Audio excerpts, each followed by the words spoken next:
আমরা যতটুকু কাজ করার সুযোগ পেয়েছি ক্ষমতা আসার আগেই, আমরা কিন্তু শিবগঞ্জের উন্নয়নের জন্য মীর শাহ আলম পূর্বে থেকে কাজ করে আসছে।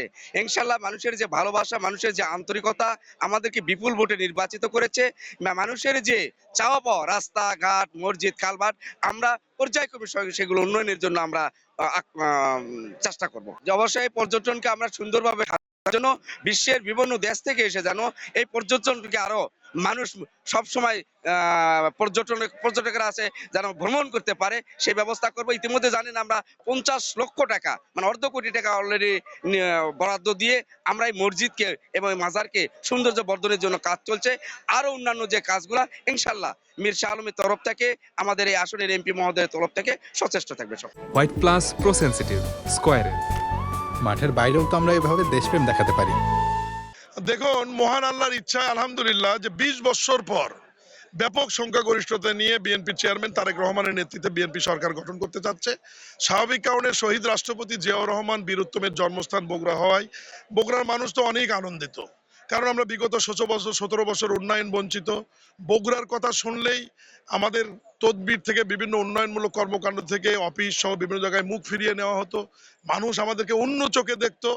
সেই কারণে স্বাভাবিক কারণে বগুড়ার মানুষ উচ্ছ্বাসিত, আনন্দিত। একই সাথে তারা এটাও আনন্দিত যে ব্যাপক একটি সংখ্যাগরিষ্ঠতা নিয়ে আমাদের তারেক রহমানের নেতৃত্বে বিএনপি ক্ষমতায় যাচ্ছে। এখানে একটা জিনিস উল্লেখ করব যে দেখেন, মহান আল্লাহর ইচ্ছায় বিএনপির জিয়া পরিবার এমন একটি পরিবার, সেই পরিবারের শহীদ রাষ্ট্রপতি জিয়াউর রহমান বাংলাদেশের প্রথম নির্বাচিত রাষ্ট্রপতি হয়েছিলেন।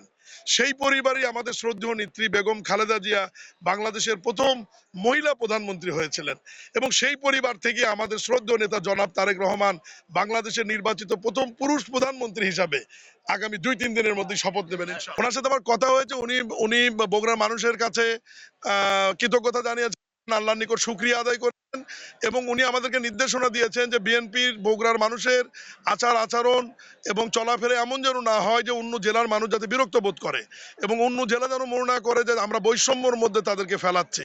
অবশ্যই বগুড়ার যে ঘাটতি উন্নয়ন সেটা তো মেকআপ হবেই, কিন্তু অন্য জেলার মানুষের সাথে সামঞ্জস্য রেখে যেটুকু বাকি আছে সেটা যেন উন্নয়ন হয়। এবং বগুড়ার মানুষকে বেশি শান্ত, বেশি ধৈর্য ধরতে বলেছেন, এবং সবসময় উনি আমাদেরকে উপদেশ দিয়েছেন সাধারণ মানুষের সাথে থাকবার জন্য।